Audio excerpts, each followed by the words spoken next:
last night was the first presidential debate between President Joe Biden and former President Donald Trump for this election cycle. And Joe Biden spent his entire week at Camp David preparing for, well, his worst performance of his entire career. He was mumbling, bumbling, and stumbling. Meanwhile, Donald Trump was calm, cool, and collected. And it seemed like it was his best performance of his entire career. He was presidential and he was very professional. Now, CNN and the entire Democrat Party was in shambles directly after the debate. We don't know what's going to happen, but who is going to replace Joe Biden on the Democrat ticket? We're going to talk about it all right here on the Battle Belongs podcast.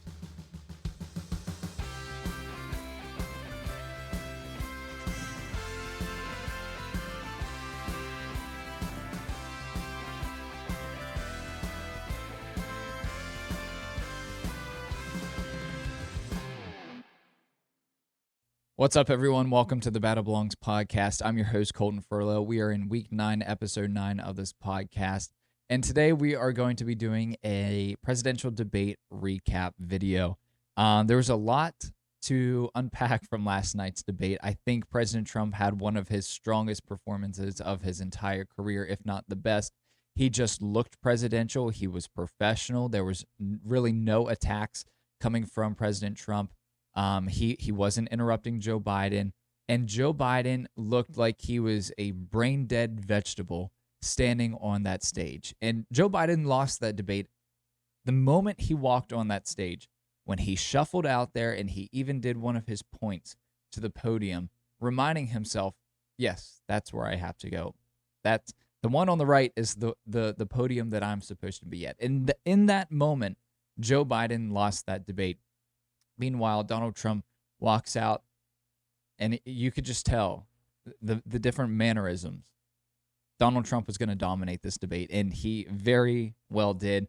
And I don't think there's really denying who won this debate, because whether it's the Republicans or the Democrats, they all said Joe Biden looked like a complete fool, an incompetent person who doesn't look fit to lead the United States of America now, let alone for 4 more years. So the Democrat Party is in shambles right now, and we're going to get to that in a second. But I just kind of want to go through a few different things that caught my eye and caught my attention during the debate last night, because I'm not going to lie, I was really skeptical about what was going to happen.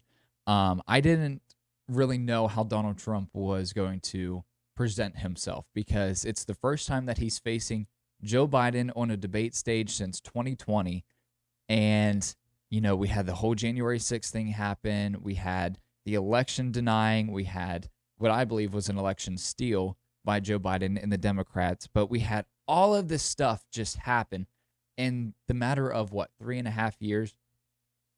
And it's the first time that they are facing each other. And Donald Trump has been politically persecuted by Joe Biden and his weaponized DOJ. So I was kind of expecting Donald Trump to come out and literally hammer Joe Biden.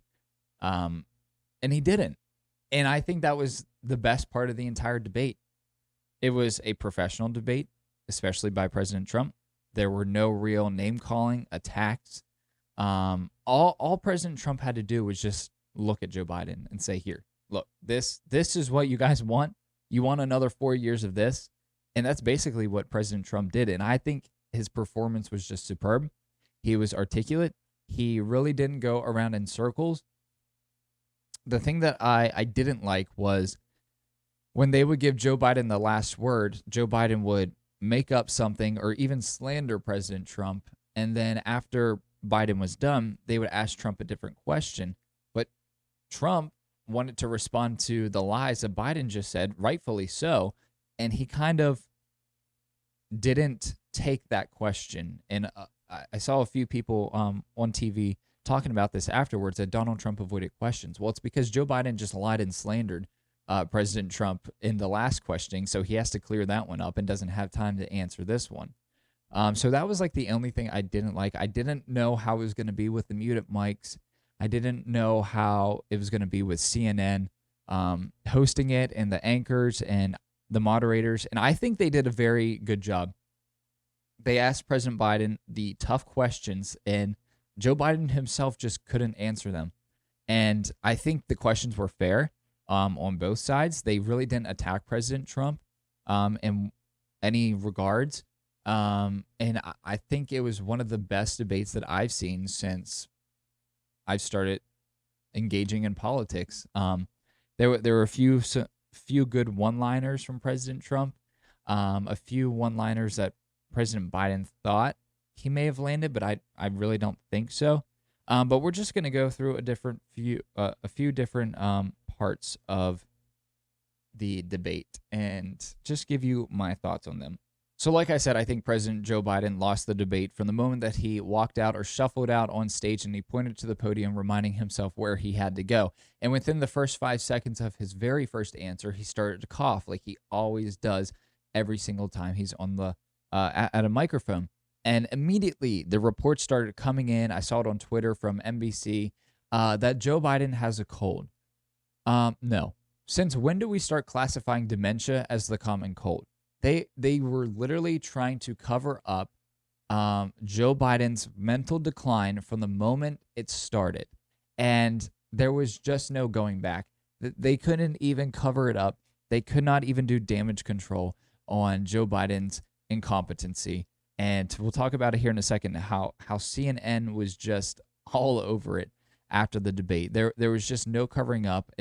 He wasn't sick to be like not at his peak performance. I think it was CBS News was like, well, a common cold doesn't prevent you from, performing well or blocking your mental capacity.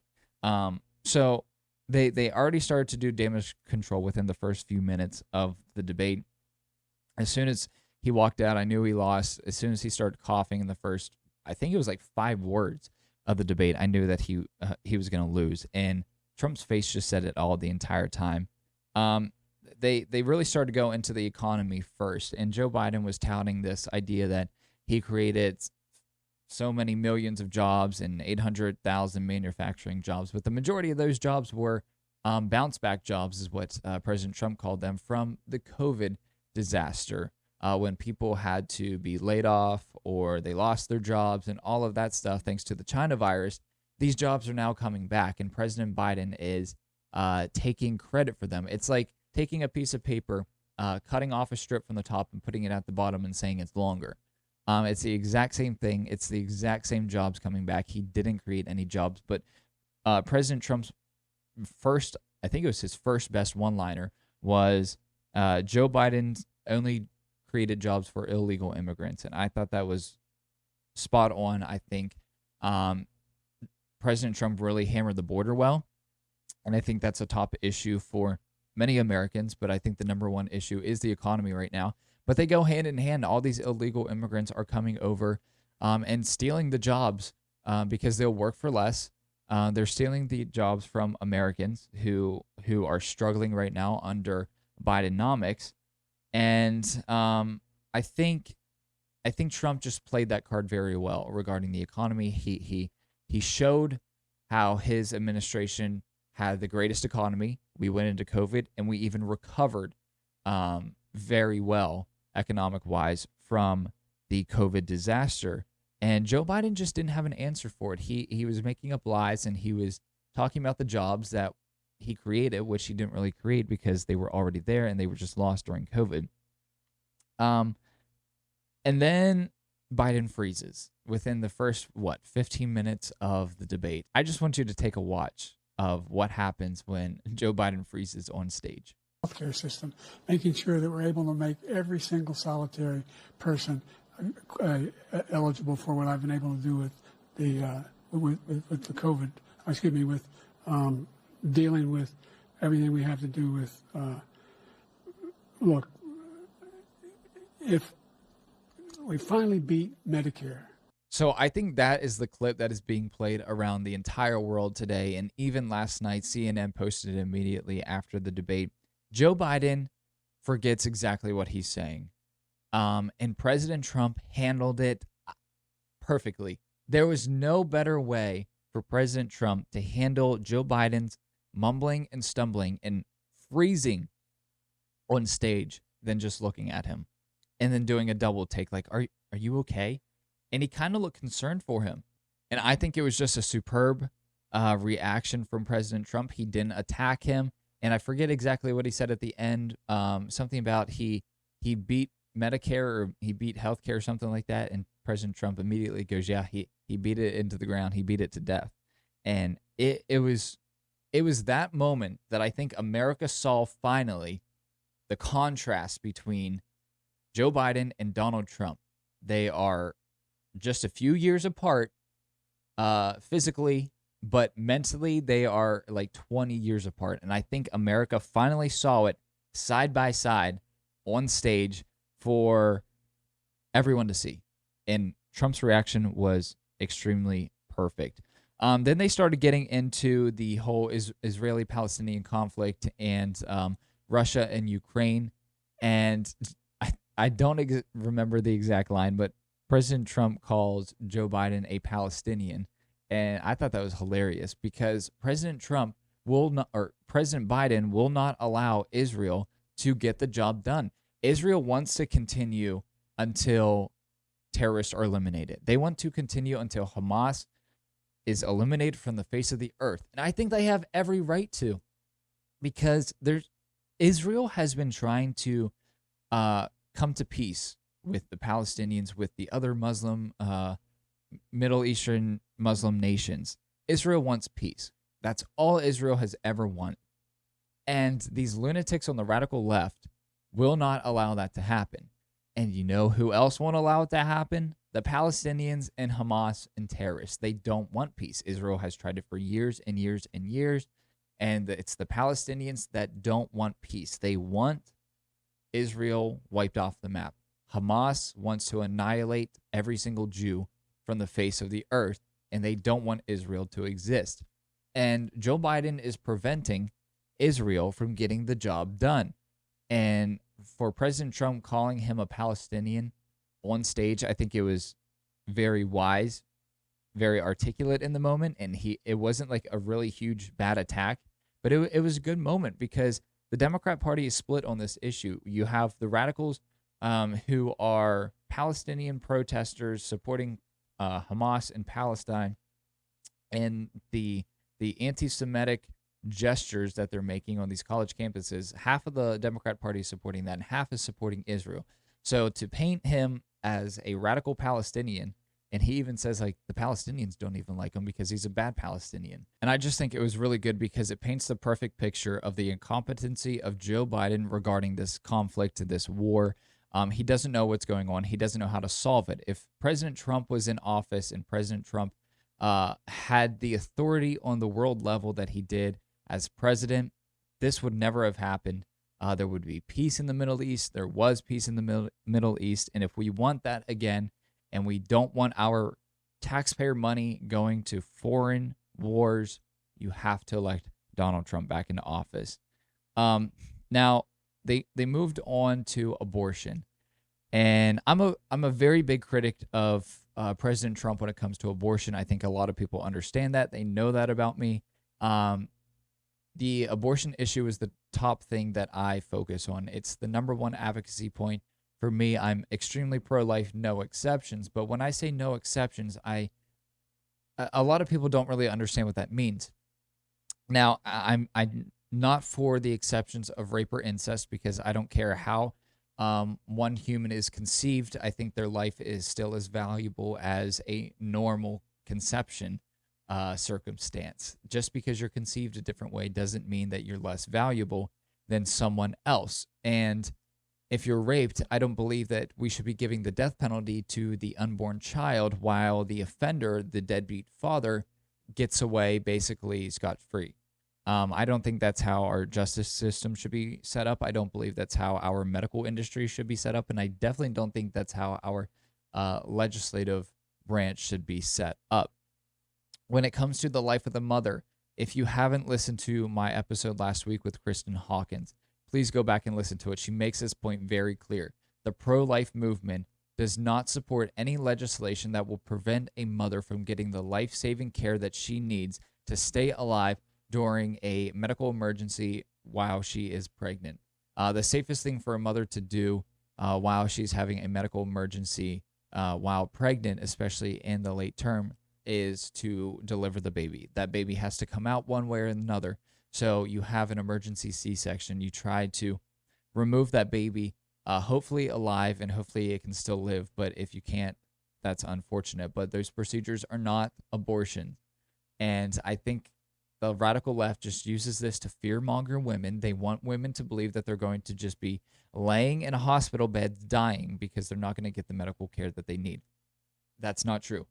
The pro-life movement does not support any legislation preventing that. The medical industry understands that these are not abortions because the purpose of an abortion is to terminate a pregnancy for birth control reasons. That's it.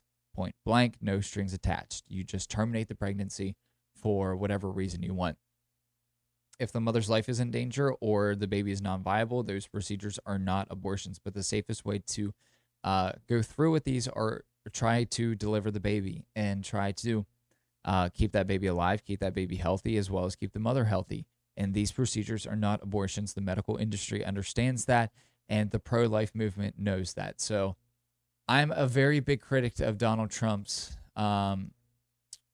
how do I put this? The way that he talks about this issue, I'm a very big critic of it because he does talk about the exceptions. He talks about the life of the mother. Instead of learning what exactly the life of the mother in medical emergencies regarding a pregnancy actually are, he gives into the left's narrative.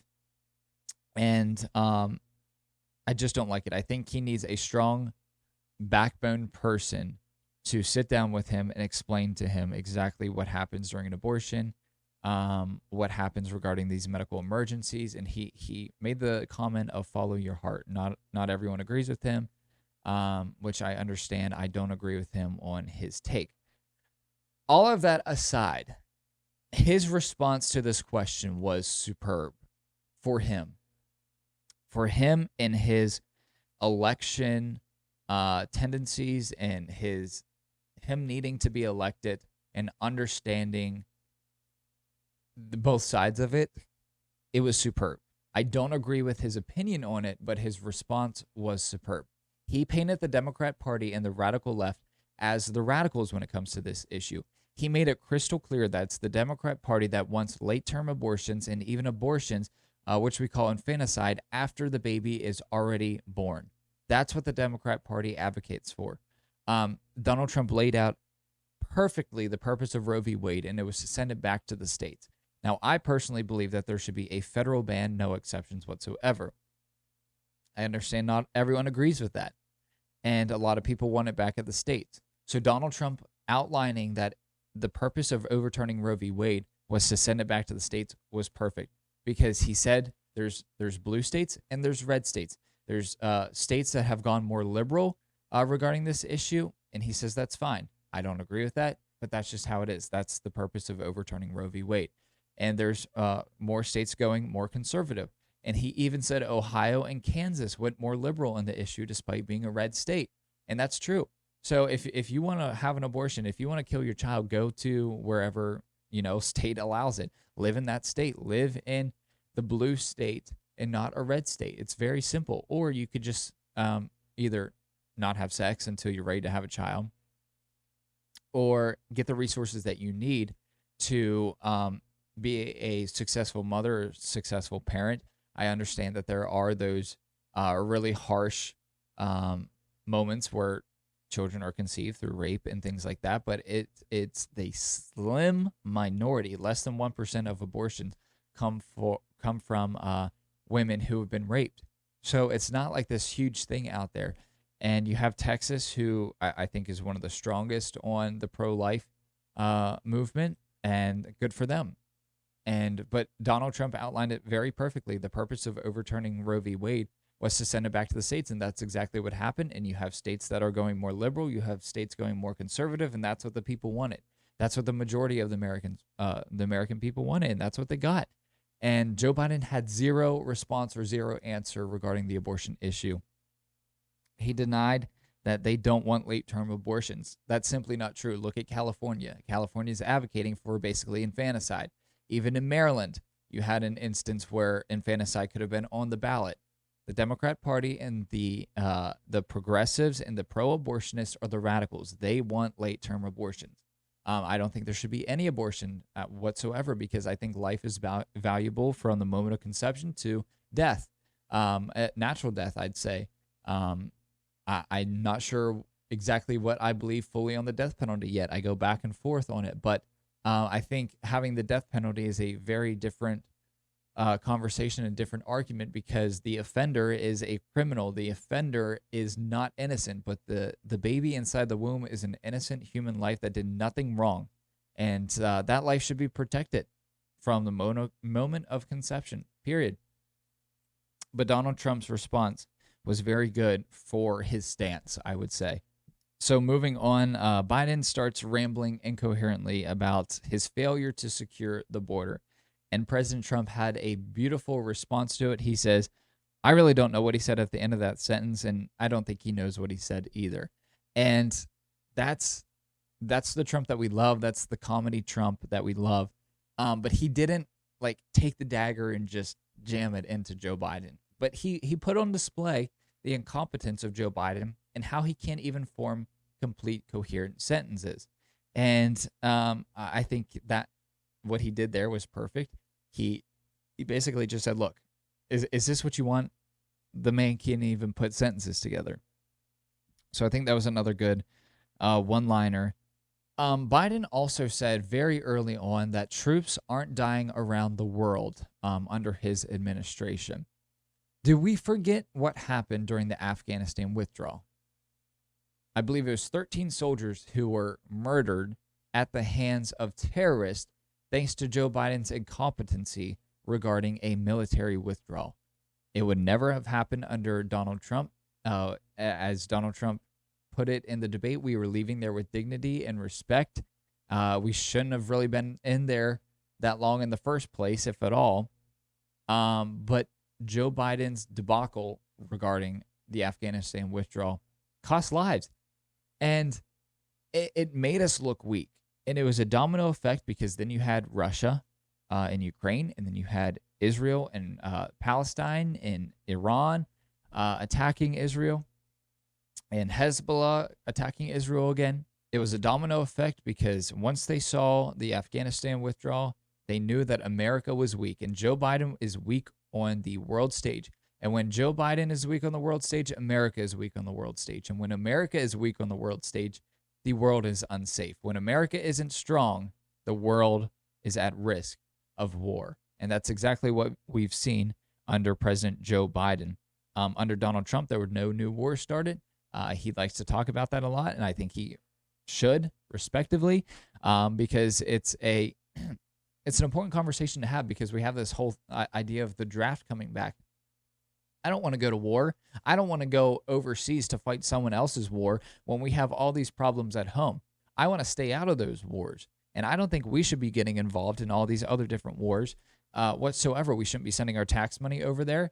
Yet we have an incompetent moron in the White House who has 0 sense of world peace. He has 0 sense of diplomatic relations, that he can't even solve Russia, Ukraine, or Israel and Palestine.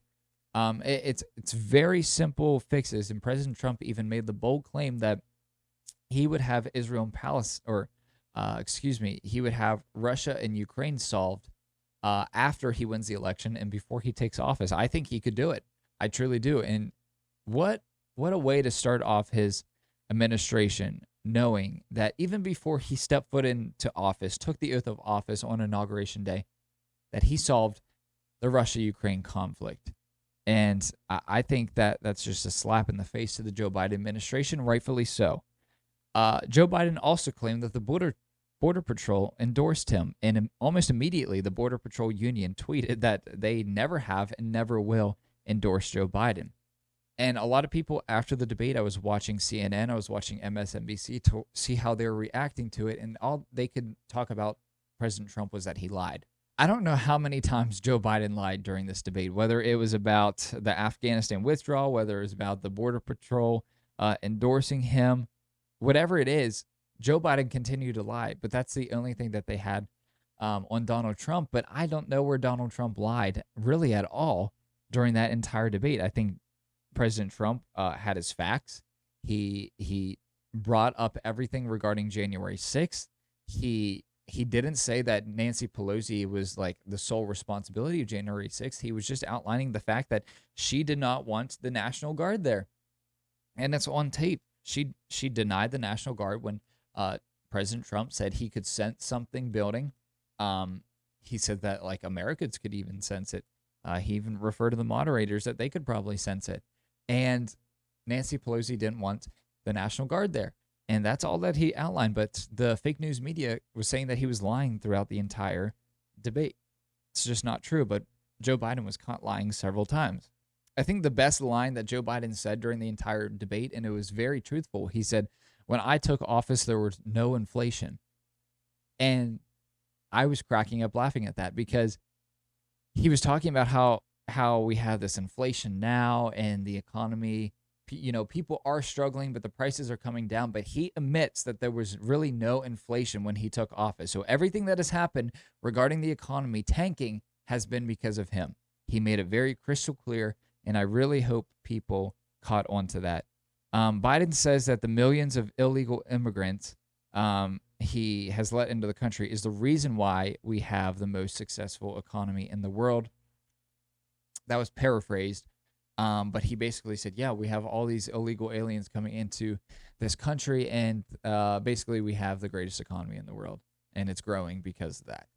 And that just goes back to what we were talking about earlier, how President Trump said the only jobs that Joe Biden has created were for illegal immigrants. They are taking the jobs of hardworking Americans who want to work. They are taking jobs from, I think President Trump even explicitly said this, they're taking jobs from Black Americans and they're taking jobs from Hispanic Americans. And I think that really resonated with the minority communities last night, especially online. I was looking at social media, and all these like celebrities are coming out about how the economy really is trash under Joe Biden, that they're all struggling, and they're people who are in minority communities, and they're saying that President Trump was very strong, that he beat Joe Biden in this debate. So I don't really understand how Joe Biden can even defend his economic disaster and try to blame it on Trump when he says that there was no inflation when he took office, and basically that the reason that we have a quote-unquote good economy is because of the illegal immigrants coming in. And then we got into the weirdest golf match debate ever. I don't know how it started. I think it was regarding the cognitive test and being old, and President Trump was like, well, I just won 2 club championships and I could outdrive Biden or something. And then Joe Biden was like, I have a handicap that's 6. And we're not really sure if he means he's been handicapped since he was 6 or he has a golf handicap of 6. And if that's the case, many of us can probably do very well at the Masters or in any PGA tournament for that matter. So I think that was a comical moment, and it was just like, what is happening? Why are we talking about golf? Why are we debating golf? But I think Americans loved it. I didn't really see anyone like talking bad about it. I think it was a funny moment that we all needed to laugh about, because we're all staring at Joe Biden in his mouth, like looking to who even knows where he was looking at. There's probably a child in the audience that he was staring at. Trump says that he wishes Biden was a great president because he wouldn't have to be there. And I thought that was a great line, because if President Trump knew that Joe Biden was a good president and that Joe Biden was making America stable, our economy was growing, that there was world peace, that America wasn't being threatened by foreign leaders, that America wasn't being invaded at our southern border. If all those things were true, President Trump wouldn't be there. We could actually support Joe Biden. I would vote for a Democrat if they were actually making America great. I would vote for a Democrat if they were doing the things that I believe in. I know that they never will, but if Joe Biden was a great president, we wouldn't have to be in this mess. We wouldn't have to have that debate. And President Trump said that, if Joe Biden was a good president, we wouldn't have to be here. We wouldn't have to be wasting our time during this debate. There's nothing to debate. There's a very stark contrast between his administration and Joe Biden's failed administration. And he basically gave the American people the choice right then and there. Do you want Joe Biden, or do you want the prosperous country that we had just a few years ago prior to COVID? That's the reality of this this election. What do you want? Do you want 4 more years of Joe Biden incompetency, or Democrat incompetency, or do you want 4 years of thriving greatness and an American comeback like you've never seen before? So that's basically all that I have to say on the debate itself. But CNN was immediately in shackles, or in shambles. They were having a meltdown. They had no idea what to do. And it's very clear to me that this was an entire setup. They wanted Joe Biden because this was the Democrat Party's idea. They wanted it to be on CNN. They wanted this specific debate. They wanted Joe Biden to be humiliated. They wanted Joe Biden to look like an incompetent vegetable in the White House, and that's exactly what he is. And if that was their goal, they accomplished it. And why do I think that was their goal? Because they want to replace him. They want to wait as long as they can up until the election and then slide someone else in. So the question is, who is going to replace Joe Biden? Because CNN made it clear. They said that he is not fit to lead this country. The Democrat Party won't win. They say that President Trump won't be defeated if Joe Biden's the nominee and the candidate going up against him. And I agree. And that's what makes me scared, because I also thought President Trump shouldn't debate until later in the year, until after the party nominates Joe Biden and Donald Trump, respectively, because I didn't want to see something like this happen where they slide in someone else. I want Joe Biden to be the nominee. I want Joe Biden to be the person that President Trump goes up against at the ballot box, because that's the person I know that we can beat, because he is horrible. His administration is horrible. But if you bring in someone like Michelle Obama, they're going to play the race card. They're going to play the gender card. And for the Democrats who are thinking, well, I'm going to vote third party, or even some of the moderate Democrats who are in the middle, maybe independents, are thinking, I'm going to vote for Donald Trump. I don't like the guy, but I'm going to vote for him because I knew that the country was better off under him. So those people might actually vote for a different Democrat candidate because they're thinking, well, maybe they liked Obama, so Michelle could be Obama 2.0. The people that might be thinking that they're voting for third party or Donald Trump might give a different Democrat a chance, because it's not going to be a repeat of a Joe Biden administration. It could give them a little hope, and that's what scares me, because I don't think there's any Democrat out there that would actually do a better job than Joe Biden. I don't think that there's a Democrat out there that would do a better job than President Trump, or any Republican candidate for that matter, other than maybe like Liz Cheney, as Adam Kinzinger, or Chris Christie. Maybe they might do a better job than them because they're not actual Republicans or conservatives. But it scares me because Joe Biden is dumb and incompetent.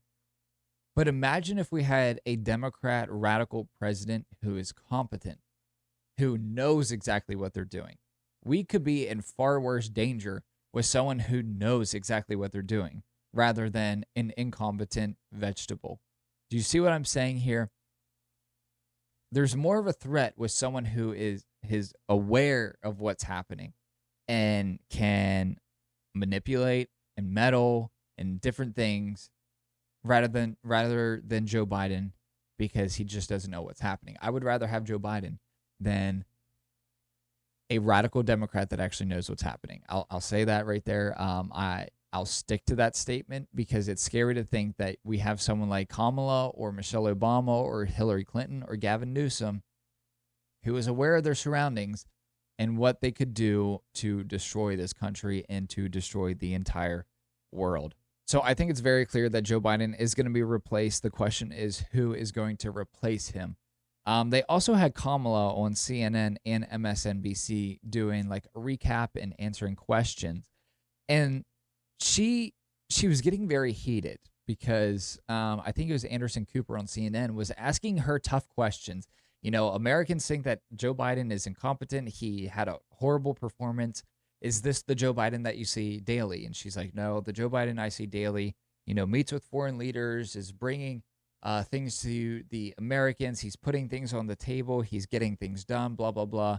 And Americans aren't buying that whatsoever. And he was pressing her on it, and she was getting very frustrated. But the thing that really ticked me off the most was this whole idea of abortion. Again, they bring it up because that's the only thing that they have to run on, and they fearmonger.